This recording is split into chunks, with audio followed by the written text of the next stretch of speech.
are you, Chandler? Hey, Rich, how you doing? I'm doing fine. Your first blush memories, I guess, from just a week and a half ago would be what? I'm still living the dream. I can't believe it. And when you look at the video, I guess, have you and the film of the final moment, can you still believe that Seattle threw the football, Chandler? You know what? I've been asked that question a lot, and you know, it was second down, and second down is considered a waste down where anything can happen. And they had some time on the clock, and they had some success running the ball, and they had some success throwing the ball. So that was just a situation where everyone had to be aware and be prepared for everything. And Malcolm Butler was definitely aware. So, yeah, I walk me through, if you don't mind, the final moments when you were lining up for that play. What were you thinking, just lining up for that play, Chandler?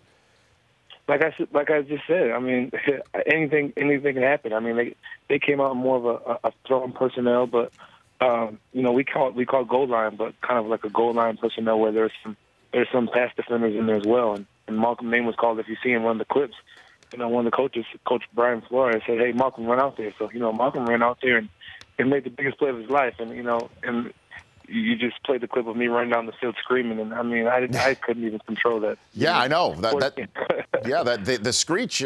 Did you ever think you were capable of making such a noise, Chandler Jones? I had no idea, and it's kind of funny because watching the film, Tom had made the same exact noise, so I'm glad I wasn't the only one.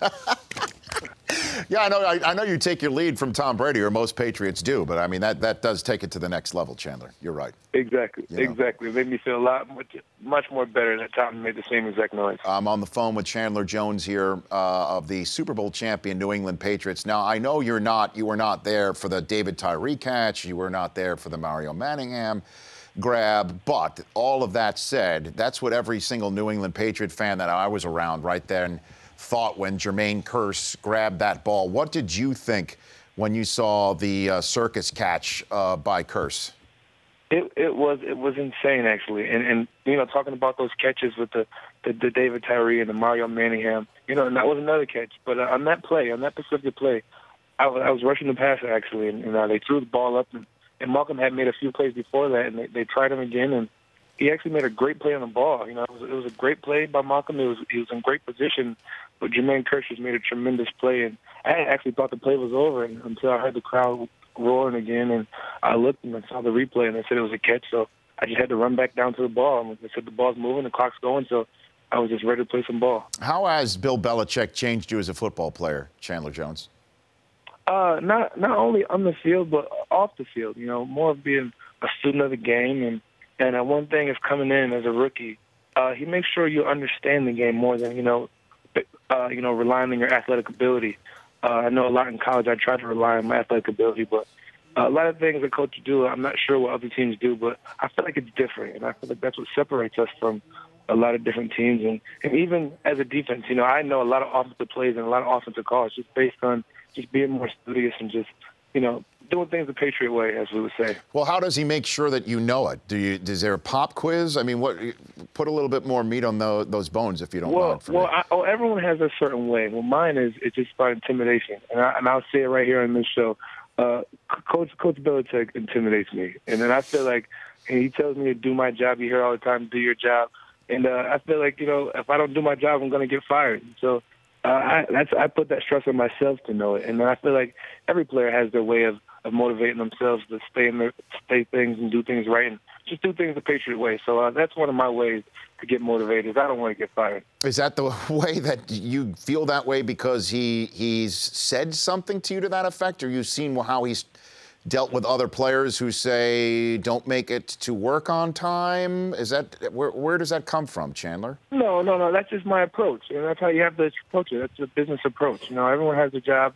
Like your job is for you to sit here and speak to me. If you're not doing your job well, I feel like they will find someone else. So if I'm not doing my job well, I'm pretty sure any NFL coach will find someone else. I'm here on the phone with Chandler Jones, at Chan95Jones on Twitter, where all of us here in the Rich Eisen Show, Chandler, noticed you have challenged your brother to a fight. Is this the truth, Chandler? TMZ put that out, and there's some truth to the article. There's some truth. Like what? What's true about it? Well, I did say, there were topics of, of us doing something like a gathering where we kind of got in the ring and horsed around for just a charity, and all the money would go to a charity. But Right. I didn't say about anything about me kicking his butt. I mean, I know I'm going to be honest here. I'm his little brother, and he's the champion of the world.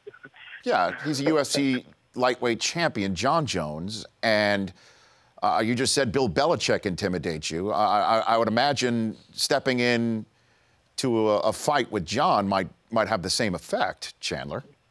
Exactly, and that's in more of a physical matter than anything. Okay, very good. Brockman, I have a New England Patriot champion who happened to go to your institution of higher learning, Syracuse, on the phone. I didn't tell you before, but I'm going to give you the opportunity to ask Chandler Jones a question. Chandler, do you think the Orange, that we can ever get back to being a football powerhouse? We will, and you just have to believe. You have to believe, and I'm a huge fan of Coach Scott Schaefer. He does a great job over there, and I'm pretty sure soon, and even soon, and I love it over there. Things are doing great over there, and I'm glad for how the way things are going. Because he was your defensive coordinator, correct? Correct, he was. Excellent. That's it? That's what you ask him? A yes or no question that you know he's going to say yes to? I give you this chance, Brockman. I had to bring it back to Syracuse. Look, we know the Patriots are going to maintain a dynasty for a long time with Chandler there, so I had to bring it back to our school. Hey, I'm excited to be a Syracuse Orange. Okay, very good, Chandler. Thanks, Chandler. Jones. Appreciate it. You make us proud. There you go. Chandler, thanks for calling in. I appreciate it. If you're out here in L.A., stop by and see us, okay? I'll be up there soon, but thanks for having me. You bet. Please, come on in. That's not just me saying that. Please, we'd love to see you. The Rich Eisen Show, weekdays at noon Eastern. On Audience.